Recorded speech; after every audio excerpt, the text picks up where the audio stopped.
দরুদে পাক এমন একটা ইবাদত, আপনি যেভাবেই পড়বেন আল্লাহর দরবারে কবুল হবে। কোয়ালিটির মধ্যে ফারাক হতে পারে, কোয়ালিটির মধ্যে ফারাক হতে পারে, কিন্তু কবুল জরুর হবে। কেন জানেন? আমরা যখন দরুদ পড়ি আমরা কি বলি?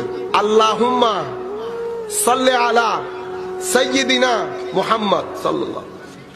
এখানে ইবাদত কবুল না হওয়ার পেছনে মূল ভূমিকা যেজন পালন করে আমার ভিতরের আমিত্ব, আমার ভিতরের আমিত্ব। আমরা দেখেন না, আমি করেছি, আমি গিয়েছি, আমি দিয়েছি, সবকিছু না। নাওয়াইতু, আমি নামাজ পড়ার নিয়ত করছি, ঠিক না? সব কিছুর মধ্যে আমি আছে। যত জায়গার মধ্যে আমি থাকবে কবুলিয়তের মধ্যে কনফার্মেশন থাকবে।